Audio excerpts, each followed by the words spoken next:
Welcome to tonight's Twirl Talk Tuesday. This is pulling out all the cards tonight because, again, selfishly, I got some of my favorite people on this call. And so I'm excited to have this discussion tonight because it's a little bit of a trigger point, hot point discussion in the twirling world sometimes. And I've kind of spent my life with feet in both worlds. That I have been a visual coordinator and guard instructor in the marching band world. And then I'm a competitive twirling coach. And so how do those two worlds combine?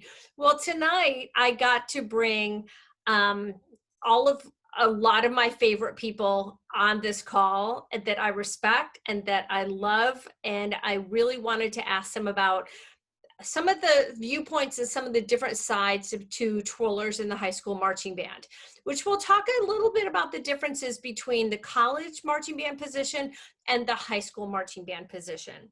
So starting tonight, again, calling in the cards, Alexa Bordage. So she was one of my private students for a long time here and then moved to Carmel, Indiana, and got to be part of the amazing BOA Grand National Champion Carmel High School Band, and then went on to Texas. So we will expand on that and her experience and how that happened. And so welcome, Alexa, for the second or third time on a talk with me. Next tonight is Marley Burris.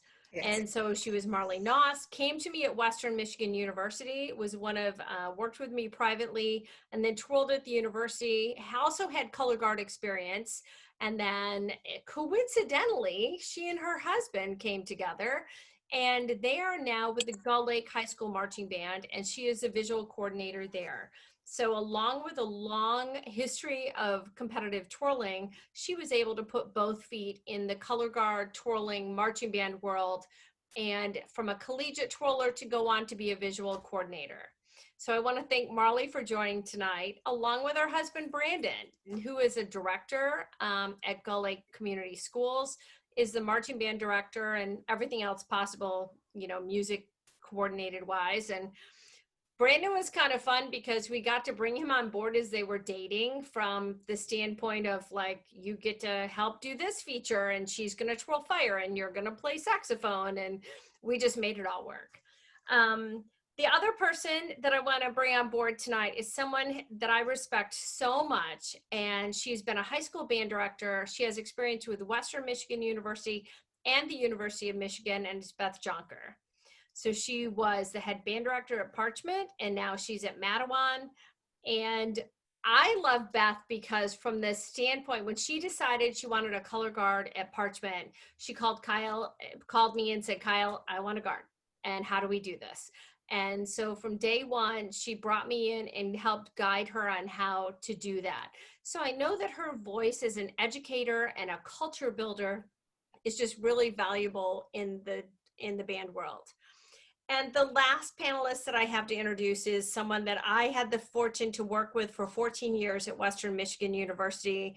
He's now the associate professor of music, I might be saying this wrong, but music education at Baylor University. And I have to say, among all of the directors I've ever gotten to work with, this is the man I respect the most, the man that we've bounced the most off of, and that I always look to bounce things off. And he just teaches amazing directors and has a leadership symposium that is bar none, just some of the best in the country. So I just want to thank you all for joining us tonight.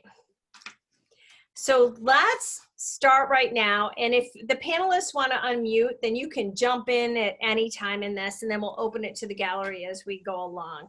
But let me go ahead, Alexa, and start with you tonight, because you were not a musician. You had not joined band, and then you wound up marching with Carmel. So tell me how you were able to integrate being a competitive twirler into a highly accomplished high school marching band.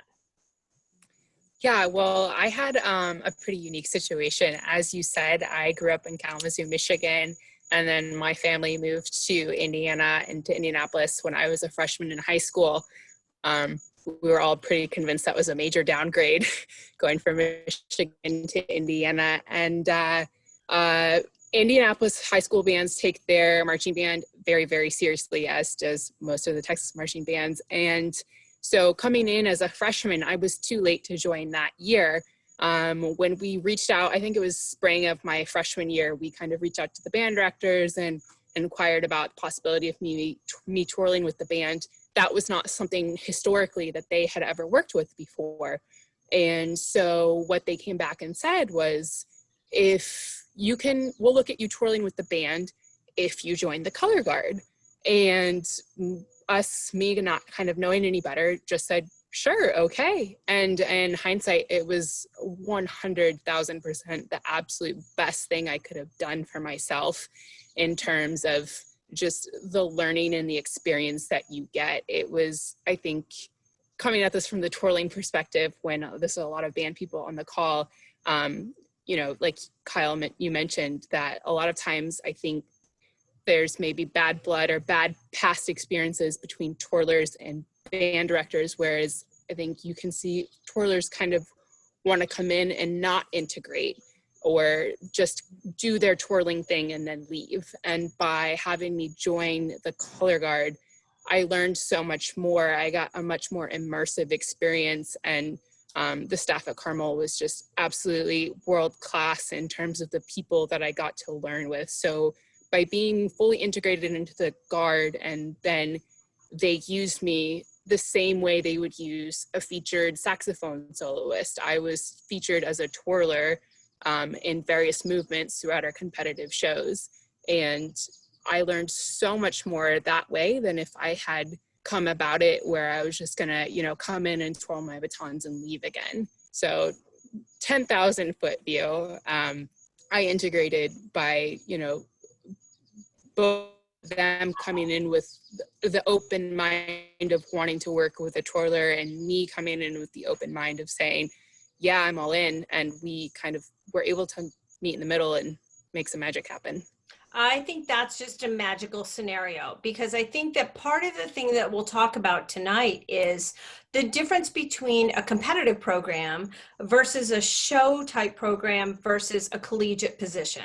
I think all of those are very different. And sometimes exactly what you said, you come at it from the mindset of like, well, she's a twirler, she should have this feature twirler spot.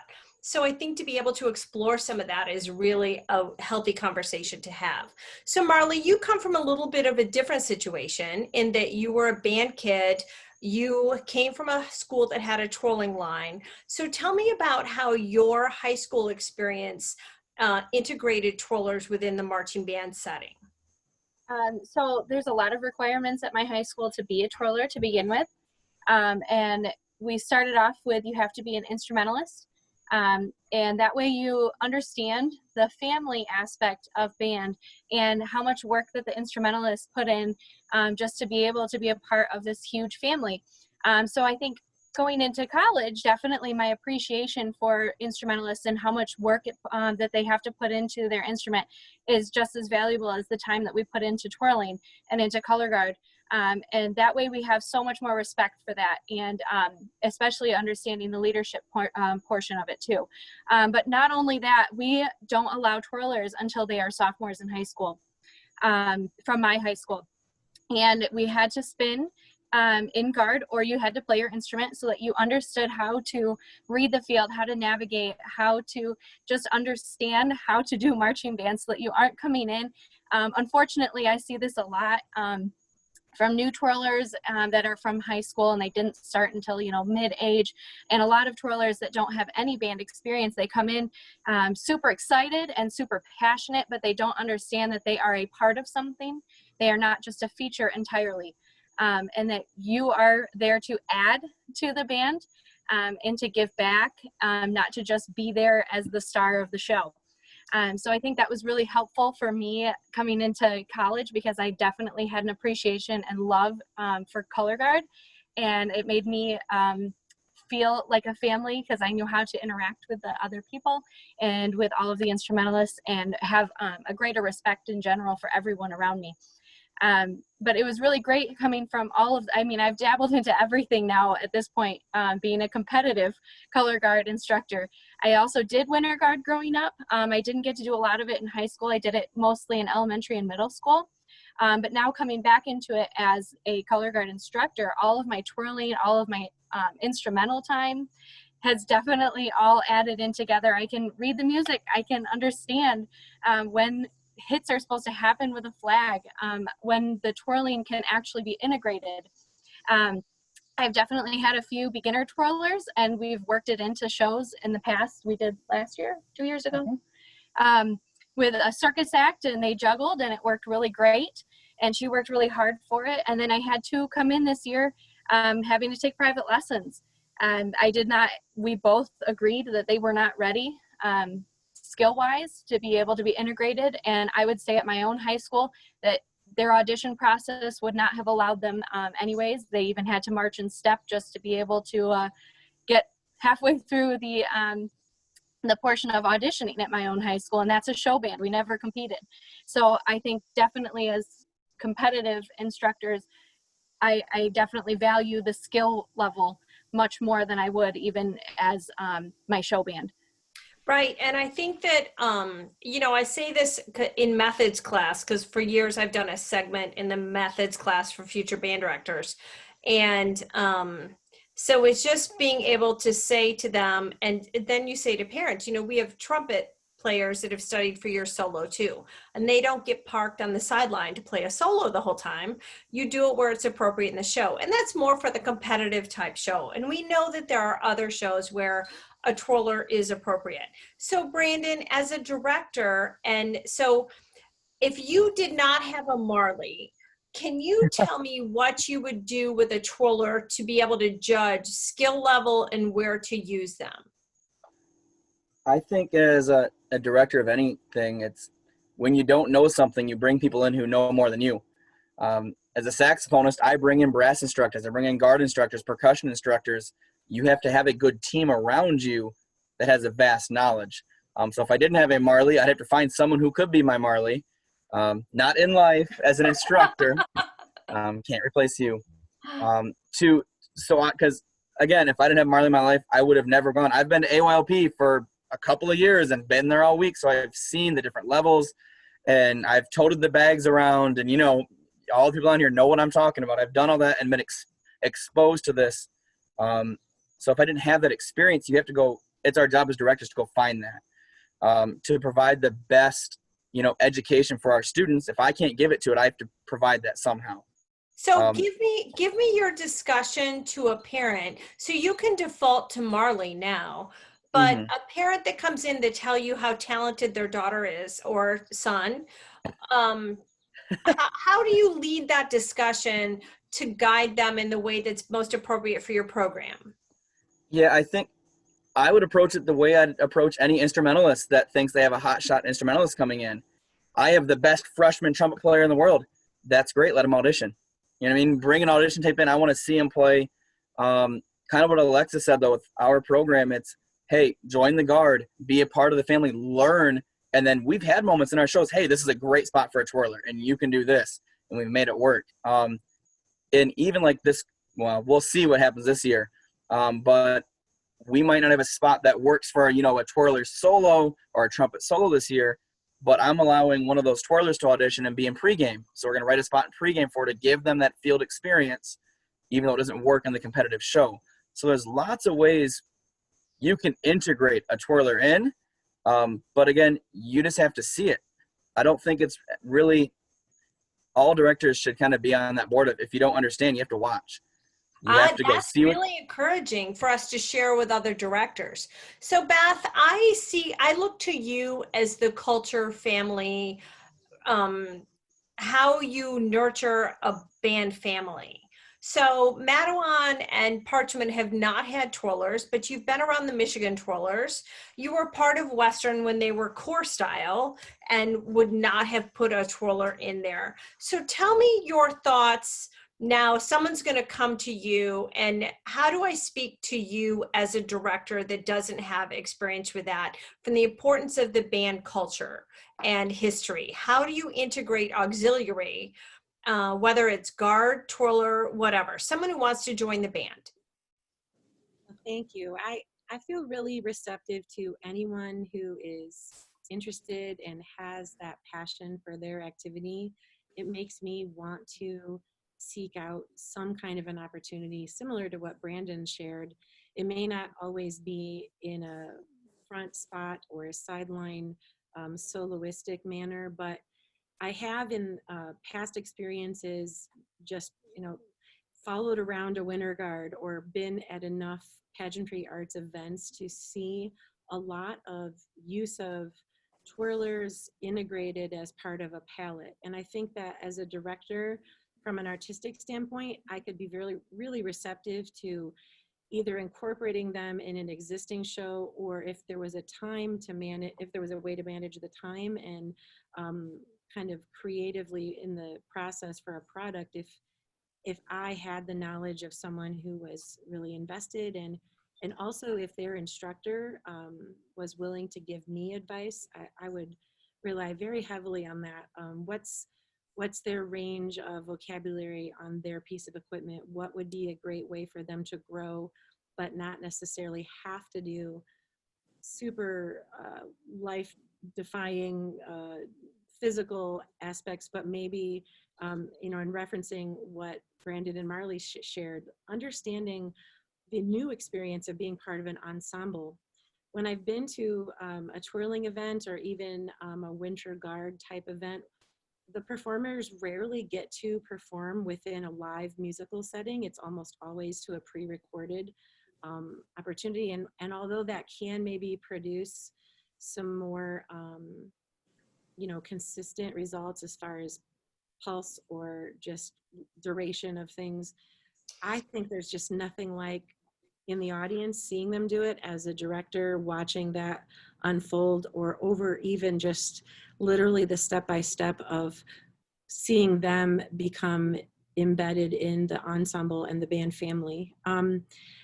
I haven't had anyone approach me recently, but we did, similar to what Brandon shared, we did in Parchment in the early days have several students that were in, I think it was called the Liberty Bells. I think it still is called the Liberty Bells, but who as elementary students coincidentally performed in that. And then some of them, without me even knowing it, joined that new color guard that you helped me start from scratch.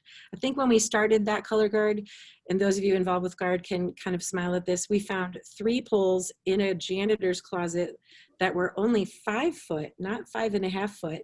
And they had the small triangular flags on them, and they weren't the school colors. So I wasn't quite sure exactly what happened, but I just reflect on what can the student gain from it. And also, this is how I am about my color guard. In fact, and they're out there rehearsing right now. They're learning some use of body work that they haven't ever really done before. And they just kind of look at me out of the corner of their eye when I smile as I look at them and watch them rehearse. And I can tell they're being challenged. I can tell that they're looking at each other and noticing that those who are within the ensemble are also being challenged. And it feels good to see them doing something that feels a little bit on the edge of what they've ever done before, but also unifies them. Like, we have this in common. So if a person wanted to be part of our band, or if a person wanted to utilize those talents and their training, I would be really receptive to it. I would be a student, again, learning about it. And I know who I would go to ask for insight, but also to help, I guess I would say, put parameters that are realistic, but also meaningful, and realistic, but also artistic for everybody involved. So. Thank you so much. You just stated so well. And I think that helps everyone know. I think when I look back through history, some of the most impressive directors I've looked at are the ones that reach out. And I have to say, there was a little high school, small little high school here in Michigan, and they had no guard. They had 1 twirler. And they hired me. They hired me because she was my student to come to their band camp and to place her on the field and to use her effectively. And at the Otsego band competition, which is one of our large band competitions, guess what? She got best guard. One person got best auxiliary. And it was just because that director had made the investment of putting her on the field and making sure she was used appropriately and making sure she was trained properly. So this leads us to you, Dr. David Montgomery, you who teaches band directors and leadership. So tell me about your discussion with band directors about the use of, not auxiliary per se, because a lot of people are familiar with guard, but have you had the discussion about twirlers, or just give me your personal perspective? Yeah, you know, I remember you came in year after year into our methods classes at Western Michigan, and that was one of the most special days for all of us to see someone who not only has the expertise and the chops, but like a viewpoint to see the program as a whole and the people in it as more than just what they can do for the program, their own learning abilities. So we wanted to provide for the students who are going to be band directors, opening that perspective that, you know, you to this point in your life probably only know two things: the marching band you played in high school and the marching band that you play in college. And that's probably your experience, but there are many other variations and possibilities in that. And so if you didn't come from a program and you don't have a schema for what it could look like to have many different parts of auxiliaries working together for excellence, it's our job to show you that does exist. And then to start to talk about some of the conversations to have. You know, one of the things that's come up tonight so far, a couple of panelists have talked about the word integrate into the program. That's huge. Just as they've said too, we don't want people, anybody on any instrument or any participating and performing role, to feel like it's just them. And so I'll come to just the one rehearsal right before the show, do my thing, and then leave. That's the opposite mindset that we want to have. We want people who are willing to contribute, and through that also being able to gain and to receive. So the word integrate into the existing culture, the family and the relationships, but also just the rehearsal culture, understanding, you know, how things are blocked out in rehearsal mode. All these things are important and will be key to a student's success on whatever instrument they're gonna be asked to play, whether it's a color guard member or a twirler or anything. So the idea of integrating into things is important, and our teachers, our band directors in training need to start thinking in those terms and to be open to, there are ways to grab audience members into your program that maybe wouldn't otherwise. And maybe this is a segue into my view as like the college march band director too, is in that setting, I used to joke to my students about, you know, when we're performing on the field, I have one set of competition, and that's a hot dog and a Coke. And so if I can get the people in the stands to just delay that trip up to the concessions for just 8 or 10 more minutes, then we're doing really well. And so we can use our auxiliary members to help draw the audience into what we're doing. I think twirlers especially can be a focal point when they're integrated smoothly as ensemble members and then pulled out as features to draw an audience member into. I mean, I think, you know, it's just your eye naturally goes to what those young men and women are doing. So I think on all those fronts, band directors being open-minded to expanding their paradigm for what a good program can be, and trying to involve other performers and creating a culture, a widening culture of excellence is important, but also in how we engage our fan bases.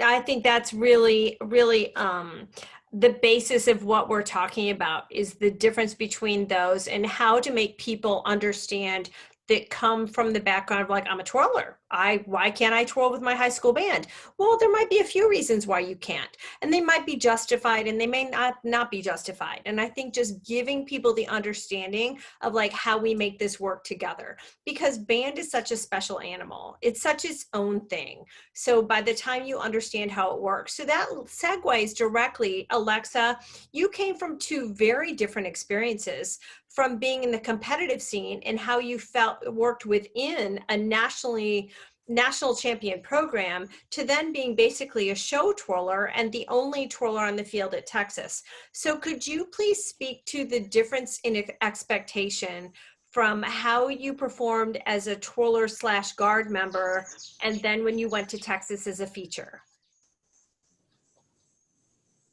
Yeah, absolutely. I remember my freshman year at Texas, and I'll clarify that Texas only has the one twirler. So it's not like Baylor or Purdue or even Western Michigan, where there's a few features or a line or a twirling or guard auxiliary coach.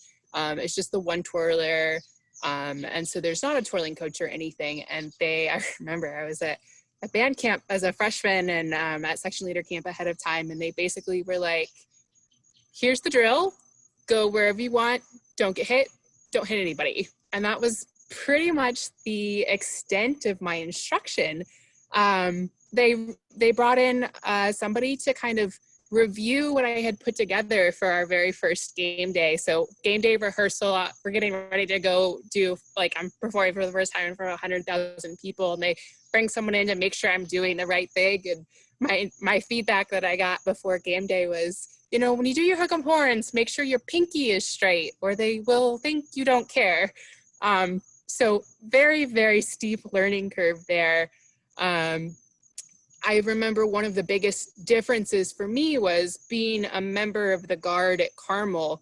I was very used to only twirling for usually one movement of the show. I was being used as a twirler as a feature, and then otherwise I was on flags or sabers or rifles with the rest of the Guard. So I remember putting together my first halftime shows for Texas. I think I jokingly said at one point, literally every routine I've ever had choreographed is being put into my 8 to 10 minute halftime show right now, because you're just pulling from all of your competitive stuff previous, just to get that much material was a big difference for me to twirl for 10 minutes versus what I had previously twirled for like maybe 2 minutes and then been in the Guard for the rest of it. But where having my experience at Carmel really, really saved me, I think, was 3 things. And that was, 1, being able to read drill and understand that, again, going back to the integration factor, being able to understand how to move through a band, and also as a feature, how to position yourself on a football field so that you are visible when you are out there twirling on the field. I think from looking at it from a twirling perspective, a lot of times you see those twirlers who maybe don't have that high school marching band experience. A lot of times you see them either on the end zones or on the sidelines, because the idea of moving through a 400-person band is pretty intimidating. Because I had the experience being in the Guard and having my drill written for me, even when I was being used as a twirler as a feature, my drill was written for me. So I learned how to move through a band and also where to position myself on the field so that I was able to be seen by the most amount of people in the stands. Again, going back to that idea of like, you want to use your features to the best extent possible for best effect. I think the other thing that I really learned being in marching band at high school was the scale of performing, because to go back to what Kyle said, with competitive twirling, you know, Brandon talked about being at AYOP, when you're in a gym with maybe 50 other twirlers, you're all in your lanes. The person you are performing to is maybe 8 to 10 feet in front of you at a table judging you. So it's a very microscopic performance, whereas that doesn't translate to a football field as much. So just understanding the scale of things and understanding, you know, to the top of the stadium and how to perform in a way that's visible and translates to those people who want to go get their Coke and their hot dog. And then the third thing I think is just the performance experience. Again, AYOP might have like a couple thousand people at it, but you're twirling for that one judge or that one group of judges. It's a very different experience when, as Beth, you said, you're with live music, a live band in front of a crowd of 45,000 people or 10,000 people or whoever who are reacting in real time to what you're doing. So that's not to say that I didn't have those experiences in competitive twirling too, especially at the World Championships level and all of that. But you pull from both equally. You end up using all of your experiences to sort of culminate in the college thing. But you kind of are just prepared. College is so much hurry up and wait and go with the flow and be ready for anything. I think that was one thing with college that's really, really different, is that you're going to walk into a performance at any time. You know what halftime to expect. But other than that, like pregame performances, maybe you have a special appearance or a reception or a parade or whatever. And like so often you're walking into a performance situation where as a twirler, you don't know how much space you're going to have or what your lights are going to be, or if you're sharing space with the cheerleaders, or even when the drum major goes, hey up, you don't know what music they're going to play. And your job as a feature is to look like you know what you're doing no matter what and put on a show. And so much of that I can credit high school marching band experience as preparing me for that and putting me in a place where I could learn and grow and be successful. That's amazing to hear. So many people need to hear that. So Marley, so translate from being a high school / college twirler into being an instructor.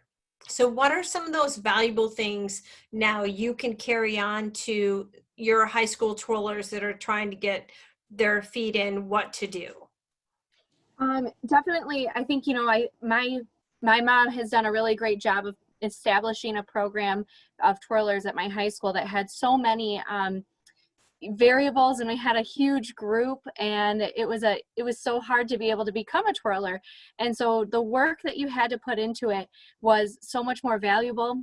The amount of time playing an instrument, taking the lessons, spinning a flag for a few years, taking from all these different instructors, just that time and all of that experience really helped me look at now being an instructor, how they really need to be a part of the band. I really push for all of my girls to try, and guys, I had one guy last year, to try to be a part of the band at some point or another. Become friends with groups if you don't play an instrument. You really need to try to be a part. I have a little tiny group that came that all were a freshman together, never played an instrument, and a lot of them joined choir. Just because they wanted to learn how to read music and how that plays a part in the emotion and how to perform using that emotion that the instrumentalists are going to give to them as a performer. So, I mean, we go out onto Ford Field, and at the end, I'm like, guys, this is when it matters. And they're like, oh my gosh, that big hit just really, that opening just makes me want to cry. And I'm like, I know. And, you know, if you understand the music, you know how that feels, and you get off and you're still a team. And if you're the one person that's hanging out, just doing your own thing, it's not as valuable. I'm so grateful that my high school had that group aspect, and then I was able to go, hey, I have a color guard I can back up on in college, that I can be a part of something, and that we're so excited to have. And then taking that to competitive marching band was so much fun to try to integrate all of those things. No, I think that's so helpful for people to hear. So Brandon, from a culture standpoint, how do you have any discussions with because quite often twirlers are the Rodney Dangerfields of sports sometimes and activities. So do you talk about respect with your band students, or is it an overall culture that you try to nurture? Day one, usually of all of my stuff, we don't necessarily have a feature twirler spot. This is more auxiliary. Day one of anything, I have a big slide that pops up and says color guard and front line. That's the people in front of them, the keyboard instruments are a part of the marching band. And then we go through the talk about how they are just as valuable and just as integrated as us. Because, you know, some programs or some students, it's easy to see how, you know, younger students say, well, these kids aren't playing an instrument, or these kids aren't marching. They're not doing the same thing, but you have to remind kids, again, they're students, they don't know what they don't know, that there are many pieces and parts. Color guard is the visual interpretation of what we're playing musically. And without that, it's just not the same. So yes, we do a big talk on that, and I think it's a super important thing, and I'm losing where I'm going with this. That's okay. So Beth, if you had I'll be honest. come in, no, so that's okay, because what you just said led directly to what I'm thinking about with Beth. So with Beth, if you had to deal with giving advice to an incoming person that thought they wanted to be the twirler, how do you say, okay, we're going to take you on this spot, you're going to be in the guard, we'll feature you when we can, but what is your advice for them blending in with the culture that you have created within the band family? I think that, this is from some real life experience. I have some really direct and some really indirect ways to try to help motivate that and inspire it. For the students, I would really pair them up.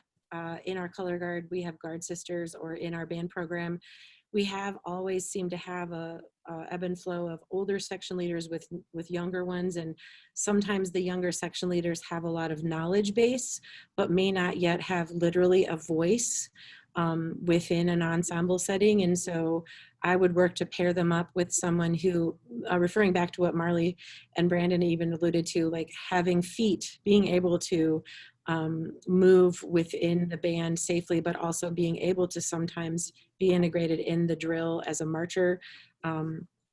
But maybe behind the scenes, I would also look for some unique ways to do some of the things that even Brandon mentioned, some of it being direct and some indirectly. So I think part of our responsibility as directors, whether it's in a twirler opportunity or a guard or in our instrumentalists, is to make sure they feel valued and to make sure that others view them with a value, have a filter of seeing the whole. So sometimes it's as easy or as interesting as videotaping a rehearsal with that person missing or that section missing, and then showing a video of them fully integrated to show them and to show the others that what an impact it makes. It's almost as easy as, and I share this with younger students, watching a movie with no music and then watching a movie with the music. But visually, we can just literally on a lunch break show the band, here's, you know, how you're working on segment one, this is what our visual auxiliary everybody is doing. And then acknowledge that person, and then also be in their ear, you know, individually trying to help motivate and inspire. Mostly a sense of belonging, a sense of appreciation, a sense of connectivity with the rest of the group.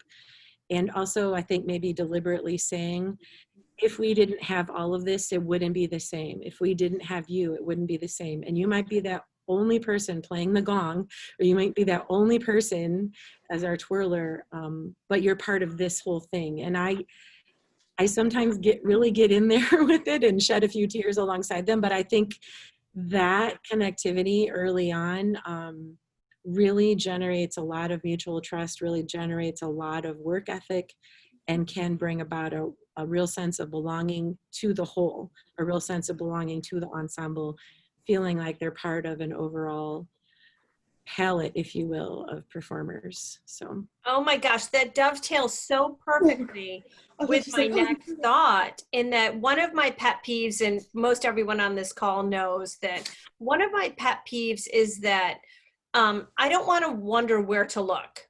I want to know where my eye should be taken. So if I'm watching a Broadway show, the choreography naturally takes you where you want the viewer to look. So if a director just parks a twirler out there and says, go do your thing, that drives me crazy. I know it works in some places, but it's not a part of the whole. And I don't know that it contributes to the unity of the ensemble, that if you just have twirlers parked off anywhere doing anything and are not part of the overall visual package, is that truly bringing the entire program together, the entire product together, or are you just sticking people there? So I understand. So David, I want to go to you next. As far as, I know countless directors that say, I don't know how to do this and I don't know what to do with it. So I hear she's pretty good, so we're going to use her. So let's say from a show band and collegiate band setting versus competitive band, because I think we've kind of talked about those differences, that a competitive show kind of has to have it all integrated, but there are shows in different segments of the country that are more like a collegiate band.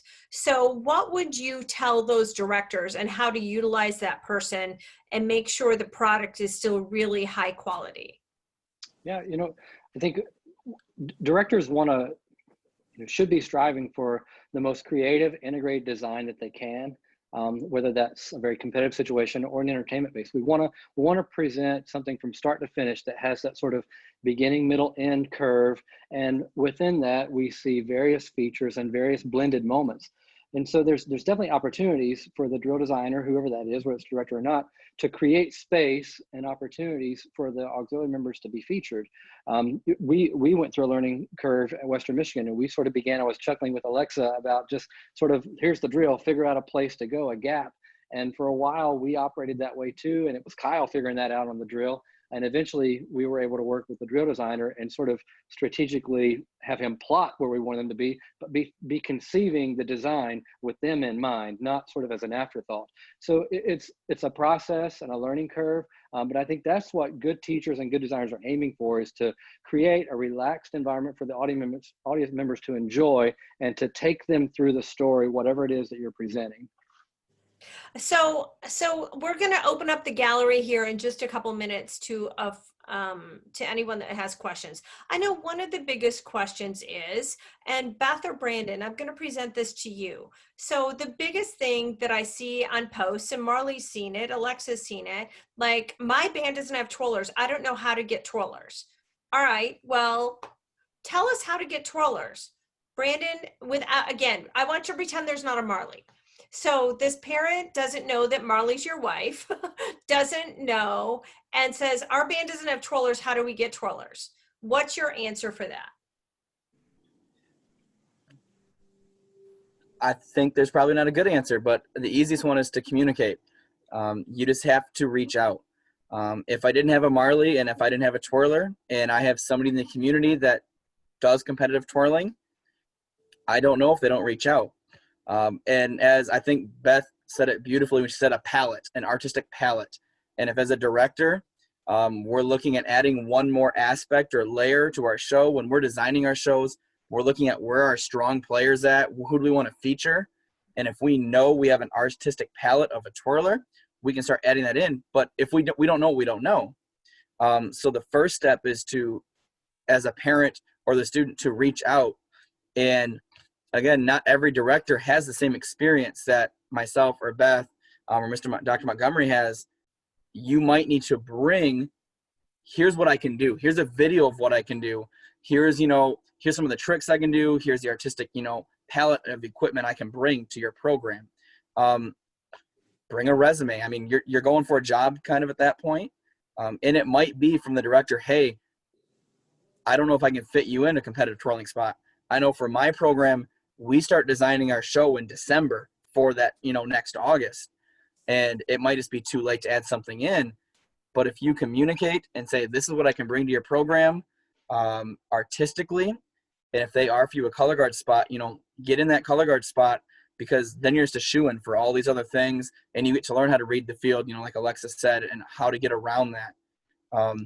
I know you're kind of getting, I want to say, maybe a one-sided view of the director side of things, because I know both Beth and myself have learned a lot from this guy over here, Dr. Montgomery, and he's like one of our main teachers. Uh-huh. And and he's the best, and I'll fight that to the day. But there are a lot of teachers out there that just don't have the experience of him. And how do we educate, and how do we keep learning? And there are directors out there stuck in their ways. And whether that's a good or bad thing, it is what it is. Right. So I think the best thing you can do is, communicate with those directors, educate them in a polite way. Uh-huh. Yeah. Well, I think that that's the hard thing too, is that we don't want stage moms. And so one of my common statements to the methods class has been, quite often when you get a trumpet parent, you get a band booster. When you get a twirling parent, you get a person only looking out for their own child. So I think it's making sure as a parent that you approach it from the culture family standpoint of, this isn't about your child being the star. This is about seeing where your child's skills can contribute to the whole. So Beth, I know from a real life example, I have a family that just moved away from Mattawan. They would have had a very talented daughter who was a twirler. They would have been very interested in her participating in the band. What would have been your advice to her to have her involved in the band if she had not been a musician? And quite often, if that's the criteria, then that's the criteria. And I think it's just getting an awareness out there that that's it. And why is that the criteria?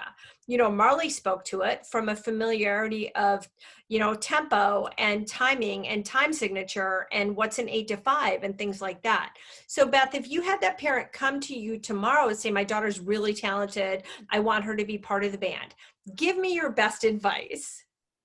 So I'll literally go on record, since we're getting recorded anyway.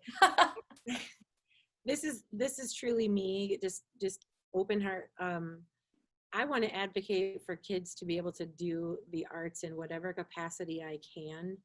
If they are interested, I'll do the Beth Jonker backdoor version of this. And I think that here's a scenario. They really want to do it. We engage them as a member of the color guard, but maybe they're only on their one instrument, a baton.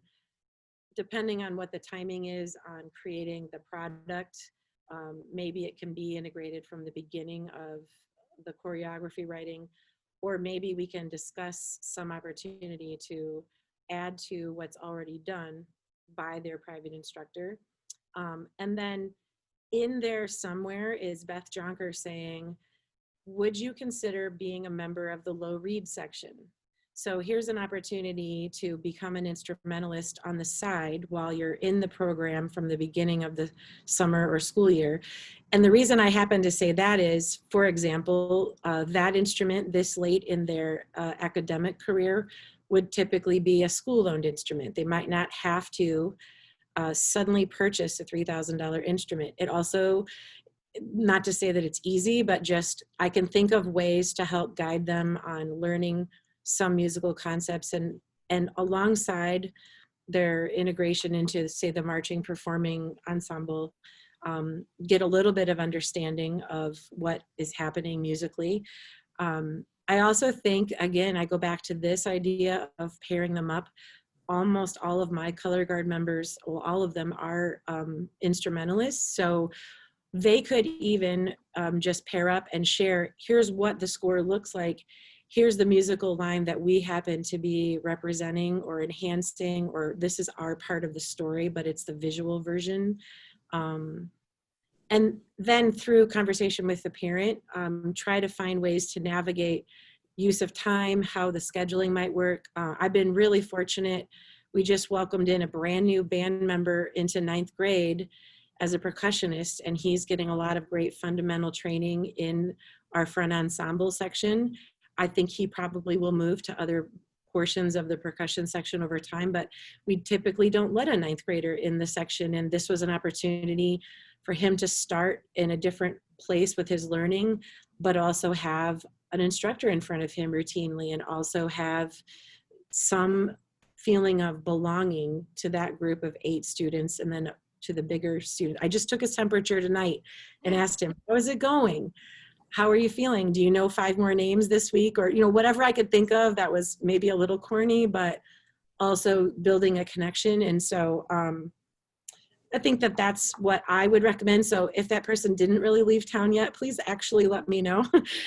I will say that I have, over the years of getting a little bit more, not just experience, but I just shared this with some newer instructors that we have working with us. I said, if I'm not still learning something, then I probably shouldn't be doing this anymore. And I'll refer to what Brandon said. That might be one of the biggest things that David Montgomery taught me. It's truly one of the biggest things Bob Spradling taught me. It's definitely what people like Kyle and others have taught me about adding something to the program that just because I don't know enough about it doesn't mean it shouldn't exist. Just because we haven't done it before doesn't mean it couldn't live here and thrive here. And probably if I'm asking for others, I'm going to make a really good thing happen because it wasn't just me. It was a bunch of us getting underneath it, building it. So.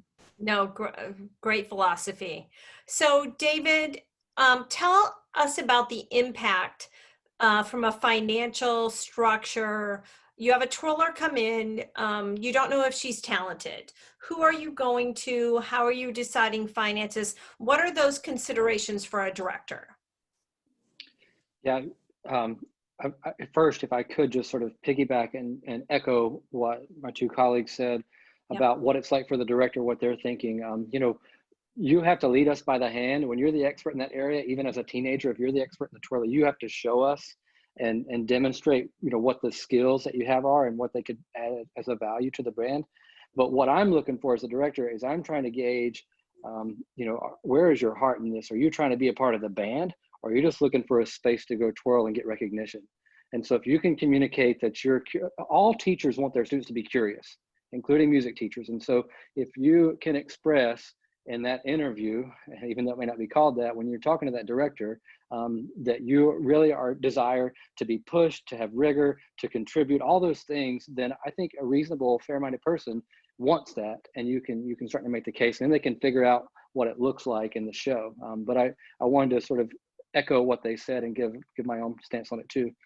Financially, I think, the first thing is to consider, who is an expert that can bring and give this person or these people some guidance, some expertise information, make sure that I'm rehearsing or structuring the design of the show in a way that they can actually thrive and be integrated when they're supposed to, but also be featured. So someone who has the eye and the chops to do that, that's going to be an expense that we're going to have to cover. And whether that looks like a band camp only, or a once or twice a season, or an every week, every rehearsal, there'd be variables based on the resources you have. But I think that's an expense that if you're going to bring it on, you got to fund it. And maybe it's a situation where the directors can't bring it on, and they can't fund it, so they don't bring it on anyway. Maybe it has nothing to do with what they desire for the program, but it's just a money thing. My view is that whatever we say yes to as a director, we have to make that succeed, and that's going to include dollar signs too. So the instructor would be a key thing. We deal with equipment and costumes. There's a variety of models to do that. I felt like I should be, as a director, supporting the twirling students in some way, whether that's reduced fees for this or just offsetting things this way, or flat out paying for things. And so, again, that expert guides on what there's going to cost and what they're going to look like, the design element too. But those are maybe the two biggest things. Is who's going to be their coach, and then how are we going to support them with their equipment and gear, in line with how we're supporting everybody. I don't buy everybody's drum heads or drumsticks. They have to buy some too, but we do provide some of that. So I want to consider the twirlers the same way. Great consideration, and great. I think those are things that people just haven't thought about. So let's go ahead, and if there are questions from the gallery, I want to, especially if Chris Janoviak is still here. Did Chris leave us? I don't see Chris on anymore. But Chris is a band director in the Nashville area who had a twirler come to him, and he reached out to me and said, okay, I don't know what to do. And so I reached out to obviously do some investigation to see if she had a resume of sorts, had any accomplishments, and what this was. Because I understand if someone comes to me as a bassoonist, I have no idea who's good and not good. I would have to ask someone else about that. So I think that that's only normal that would happen. So anyone in the gallery on this call, if you have any questions that you'd like to present to these directors, or any personal struggles that please bring them up. Because if you're hands-on in the field with a line or with features that you've had some struggles or some successes, just let us know. Okay, feel free to raise your hand because I can see some of you right now. But if not, we can certainly go on with the discussion. So Alexa, your challenge within band members, what was one of your biggest hurdles to cross as an incoming twirler, let's say at Texas, because you were set up to succeed, I think probably with Rosie and with Carmel, from the respect there. What happened at Texas, and how were you received? I actually would say that I was received probably more positively at Texas than I initially was at Carmel. I think one of the things twirlers run into that they don't always understand, sometimes you hear them say, oh, I was bullied or whatever, there was some frustration when I joined at Carmel initially that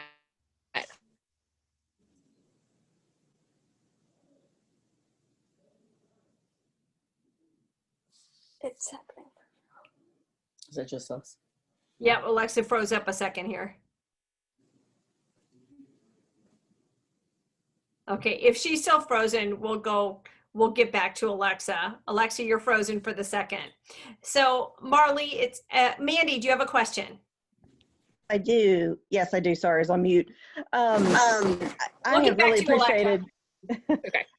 I've really appreciated listening and learning to everything that you all have had to say. As a parent, I have a twirler. She's been twirling for about 3 years. She's going into 8th grade this year. So she has one more year to kind of continue, in competing and learning. But she does have an interest in twirling for the band. our situation, we're in Kentucky, Lexington, and Kentucky really doesn't have much of a twirling presence. The University of Kentucky does, but as far as high schools, to my knowledge, and I've tried to do a lot of research, I'm only familiar with 2 bands in Frankfurt that allow twirlers. And the way I understand it is that they're non-competitive. And so that helps them to allow to have twirlers. That may or may not be correct. That's just sort of what I've gathered. But I guess everywhere else is competitive, and twirling in Lexington and beyond counties, it just doesn't really exist very much. And so I've reached out to the band director at the school that my daughter is districted to attend in high school, and it was not even a 2-minute conversation. Thanks, no thanks, just I don't see how we can do it. And so it is disappointing from a parenting perspective. She does want to be a part of the band and the team and the family, situation. And so, you kind of don't even know what to do. You're working to try and learn these skills and be a part of a group. And then you're just told, no, it just won't work. That's what we were told. Well, I certainly understand that, and I'm going to defer to the directors, but I will tell you from my experience with guard and twirlers, a lot of directors just don't want one more thing to worry about. Mhm. And so quite often from my experience in what they're saying is like, that if Brandon didn't have Marley, it would be one more thing for him to worry about. If David hadn't had me at Western, it would have been one more thing for him to worry about. Same with all of these directors.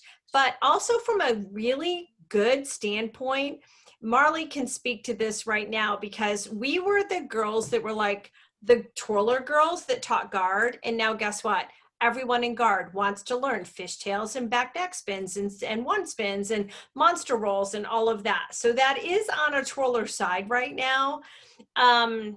So go ahead, any of the directors, can you give Mandy any advice on how to approach this again?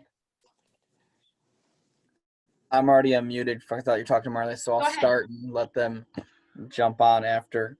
I'm sorry. I agree. There's probably the director just doesn't want another thing to deal with. As directors, we deal with a lot more, and I think 80% of our day has nothing to do with teaching music. Does that make it right? No, but it's just maybe a reason to know, well, maybe like a short conversation. The biggest advice I could probably say is have her get involved in the band, whether it's guard or a different way, and hopefully that can lead to an opportunity. Hopefully the director takes the time to say, hey, this is an opportunity here. Even if it's on a water break, she has a baton out showing this, and yet that shiny metal stick catches an eye. I think the best way to get the opportunity for her to twirl is just for her to be around and him to be more exposed to twirling. Again, the reason I know more about twirling is because I've been exposed to it. I can tell they're doing something wrong, but I can't tell them how to fix it. I can say, you're cheating that. I know that. I can see that cheat there, but I don't know how to fix it. So, again, whether it's right or wrong or what his reasons are, probably the best way for her to get that twirling opportunity there without changing schools is just to be involved and to be present. Because without being present, he won't change. Yeah. Well, and the good news is another high school band director that we are personal friends with at our church is interested in her. Now, she would be the only, one with twirling experience, and he asked, will you join the color guard? And she was excited. Sure. I'm interested in doing that, and maybe they could grow the program, a little bit that way, and that she could have some spots like some of the other directors have talked about.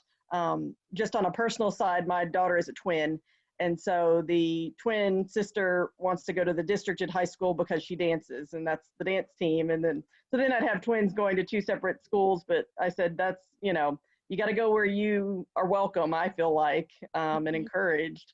But so there is an option. It's just a lot of personal decisions, but I really appreciate. You've got a really common dilemma. And so if we can provide that for anyone. Beth, did you have anything to offer her?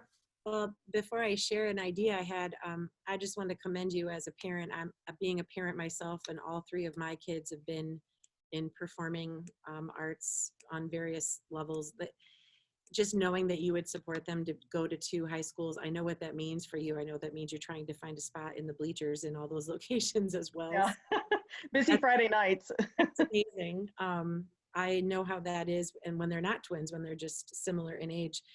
One thing that worked strategically for me, kind of referring to Dr. Montgomery's share about fiscal considerations, but also that might work well for you, is to interweave potentially asking, since your daughter is starting in 8th grade this year, is that what you shared?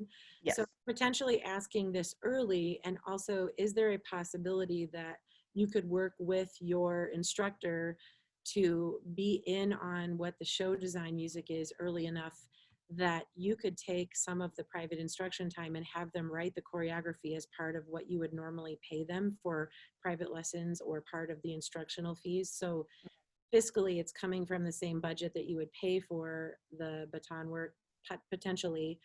And that's one thing that's also then off the director's plate. So you've made it so that they don't have to afford an additional writing component to their show. Typically nowadays, we use software that you can hear. It sort of sounds like someone's playing an organ, but Sibelius music software or Finale music software. So we end up with a recording of the music earlier in the spring. And if it's possible for your baton instructor to have that in time to then develop a product, that's one cost savings. The same thing with the drill. A lot of the drill can now also be not only viewed in a hard copy of a grid of the field, but also in a video format. So even if they write the drill without a baton twirler, that instructor that you have could potentially help navigate that. So it doesn't have to be necessarily, you know, on the director's plate. So it kind of could be a balance of fiscal, not having to add any fiscal constraints, but also not, and I know that might be a little delicate. So maybe there's like that director that you trust. If it is that person, they sound like they'll be receptive to it anyway. But maybe if it is the other school, that director would give you some guidance on how best to approach someone. They might know them personally. They might be in a district organization with them where they could kind of determine that. And then also, I know the costuming thing can be really tricky. So even if this far in advance, lots of times, even if you just have something that would either blend well with the band uniforms or not conflict with it. So if it was like something that includes black and metallic, it doesn't matter. Like if it doesn't have to be school colors, but it's something that you're going to need to purchase for something else, and it's not extra expense for you or the band program.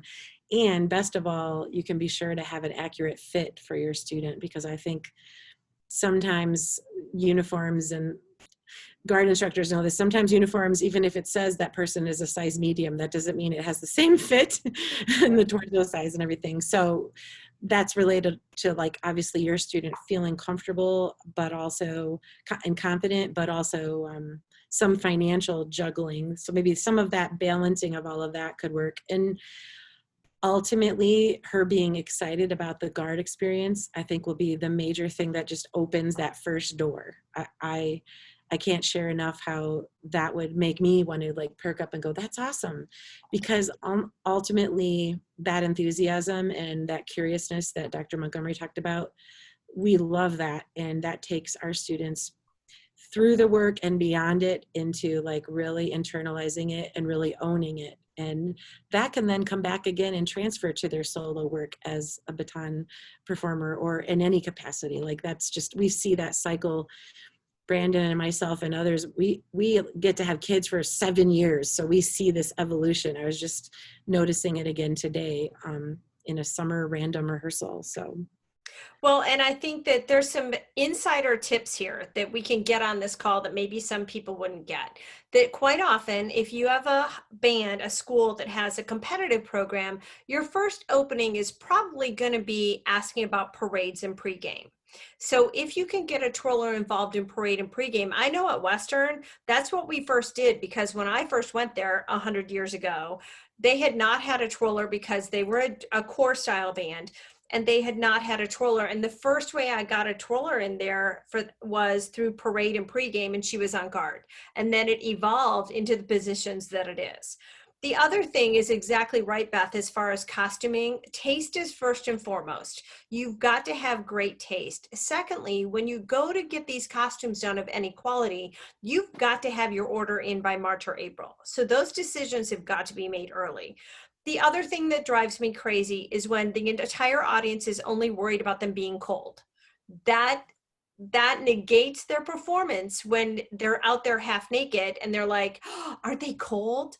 And instead, I like to design costumes so that there's a warm weather costume and a cold weather costume so that they can wear the appropriate things so the audience is watching their twirling and not worrying about if they're freezing. So I think that that's a really some insider tips on how to approach some of those things. Alexa, I want to get back to you because you froze up in the middle of some hurdles. So some hurdles as far as the socialization of a twirler with your band. Yeah, so I think I'm not sure when I cut out, but I was saying my initial reaction when I joined Guard in high school was, I want to say maybe a little bit of wariness from the other Guard members who weren't quite sure who I was and what I was doing and why all of a sudden I had maybe a feature when they did not. Kyle, you said it best when you can really, there's two ways you can approach that. One could be sort of to continue to be standoffish, and the other would be like, hey, I know how to do fishtails and back neck rolls and one spins because I've been practicing those skills since I was 4 years old. So if you want me to help you, like, let's learn from each other. Interestingly, when I got to Texas, the initial reaction from so many people my first couple of years was, I can't believe you're friends with me, almost, as in like they were used to the twirler staying pretty isolated and segregated for the rest of the band. And because I approached it and had that mindset from high school, that, you know, we're all here together in one big band family, I was pretty eager to meet as many of the band members as I could. I think the big hurdle at Texas for me was the learning curve, just in terms of navigating so much of that, making that transition from high school to college. And of course, when you do a competitive show, you start learning it, you know, in April the year before, and you work on it literally every waking moment until the season is over. And then you get to college, and all of a sudden you're learning a new show every 2 weeks. And so it's a much quicker pace. It's a much, you know, go with the flow, all of that. And I think, again, having to navigate that myself without having that twirling coach or whoever was definitely a challenge. But somebody said it earlier best, the communication between the twirler and the band directors, and to the band directors' credit, their doors were always open. And especially those first couple of years, I was in there a lot, just checking in and, you know, talking to them and stuff. But I think the more that can go both ways between the twirlers and the band directors, and that continual communication process, then it's just a smoother ride for everybody. Well, and it's funny because when Marley was at Western, there's actually a young man that was there, and I would come up to rehearsal and I would literally see him twirling a baton, and I'm like, who is that and why can he twirl? Well, it was adorable because then he started asking Marley for tips and things, and he wound up being a competitive twirler. And it was just that oddity of just what created fun and what bonded them together. And if you have me for an instructor, I'm the person that says, okay, your job on this water break is to go meet 5 people, and find out where they're from. And I think it's just having the person that makes you do that. And also, when you go into the setting of making sure the twirler understands, you know, we have a lot of twirlers entering college right now in their first year, and they might be great twirlers. They might be national champion and world team members, but I remind them, you don't know what you don't know. And the history, and you know, we're all sad about this year. We're all sad about this, but the legacies and the traditions and the things will not be lost because people are going to carry them on by making it through this year. But it's the whole, when you, I don't care if you're, you know, first chair in the symphony, if you walk into a band at Texas or Western Michigan or wherever you are, you don't know that you don't bite the apple until everybody has the apple, or just silly traditions that each band has. And I think it's important for twirlers to understand that you might be great, but you haven't been part of that greatness yet. So let's finish with some final thoughts. And I just want to thank you all for coming on tonight, because this is truly one of the most, the Twirl Talks have been fun. They've just been this great, fun Corona project for me. But I think tonight is really some material that's really been needed to be heard. Hi, guys. One of Michigan State's new featured twirlers on the call tonight. So let me know if you have a final thought. Alexa, any final thoughts for band directors or high school twirlers? It's funny. I was reminded in the process of this call that my very first college football twirling experience was at Western Michigan University when I was 11 years old. And Kyle had a group of her twirling students do fire baton at one of the halftime games. I think there were maybe 5 or 6 of us, and we got to like go to Western Michigan University rehearsals. We got to get out there on the field with them. And as like an 11-year-old, that was just so impactful and the coolest, hugest thing. And one thing that I think is encouraging about that is competitive twirling and marching band definitely are 2 different worlds, but there have been diagram that overlaps. And I think the more that the twirlers can be exposed to marching band early on, and that the bands can be exposed to the twirlers, the more collaborative that process can be. I know that Texas has started a Twirler Day program, and it's become more and more popular for college twirlers and twirling programs to start these Twirler for a Day or twirler programs where they get young twirlers to come in and have the opportunity to perform, whether it's at a football game or a basketball game or whatever.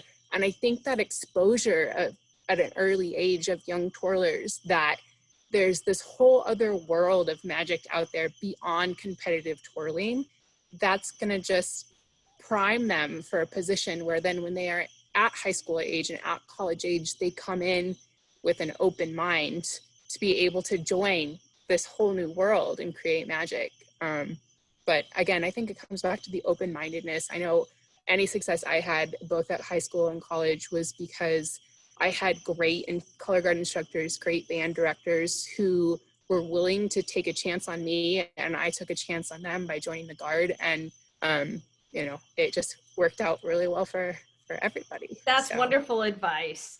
Beth, so if you had someone walk in tomorrow, like, give me your final thoughts on this topic. I really, truly think it comes down to opening up a discussion and exploring what might be possible for them as an individual and for the band as a family. I go back to any kind of experience that allows both a solo opportunity and an ensemble experience. And I think that in many cases, the sooner the conversations can happen, the more planning and just forethought can go into it to make it a positive experience for anyone. And I just share genuinely, as a parent of performers and a teacher of performers, just helping them, and also as a parent, keeping a panoramic view of things, like continue to look at what is all inclusive, whether that's your experience as a member of an ensemble or your experience as a band parent or baton parent, watching your child be part of something. I think that can be a really good way to, some of us say get up in the helicopter as a director or a coach, but it can be a really good way to perspective the big picture. And that's healthy for all of us. And sometimes I have to say that out loud to myself to not get too caught up in some of these new details this year, in fact. So thank you for. Exactly. And our hearts are right there. So Brandon and Marley, as a team, give me your last thoughts. Your thoughts on your My first thoughts are definitely, Marissa's right. Well, yep, I see her there. Okay.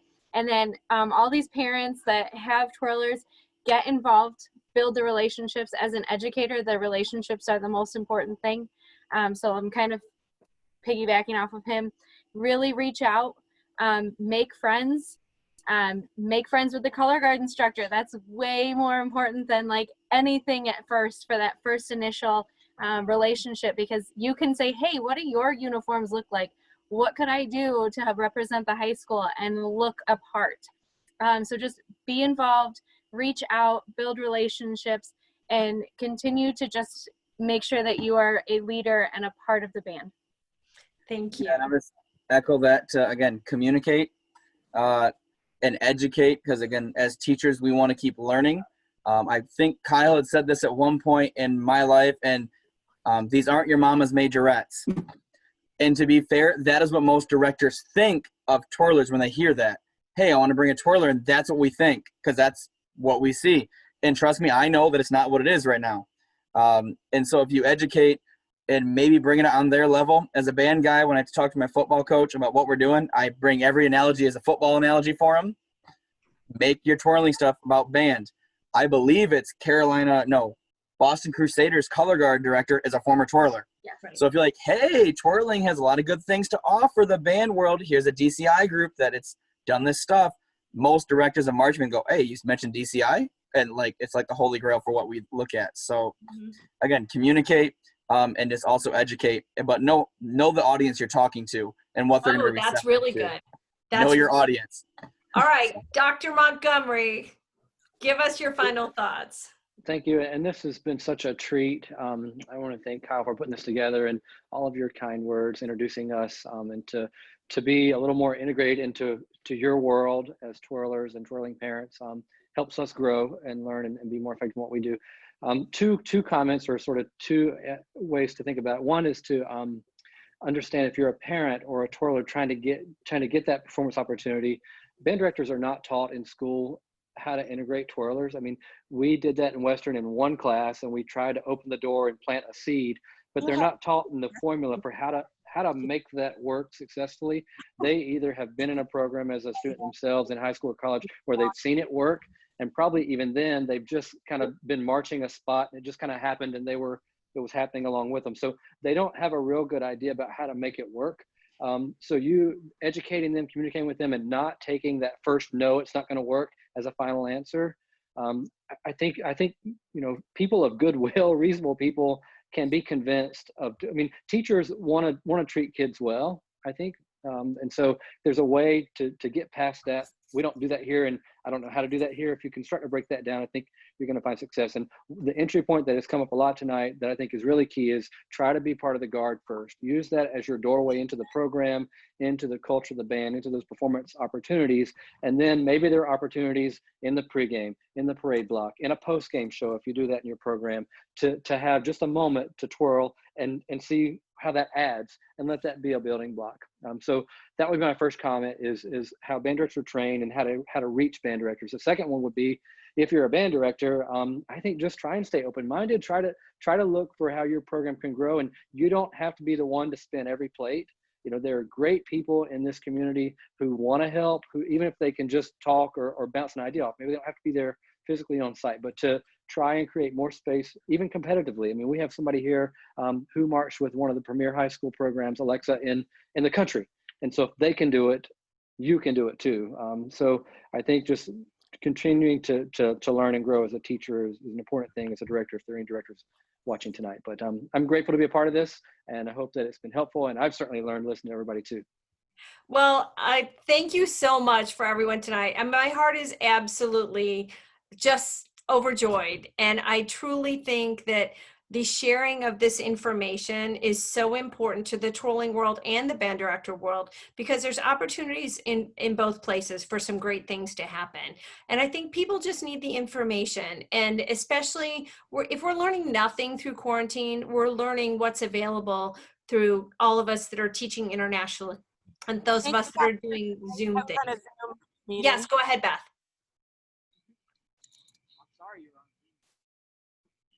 Beth, who was going to say something? I'm so sorry. I was just saying I unfortunately have to lock up and leave the building for where I am right now because of the rehearsal ending. So I have to change gears. I'm so sorry. And thank you so much for including me tonight.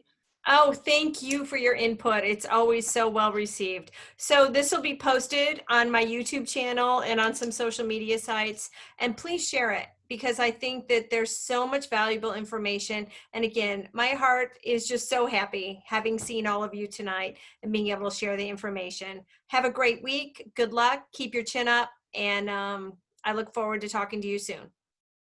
Thanks for the advice, Thanks. everyone. Thank you, everyone. Later. Thank you.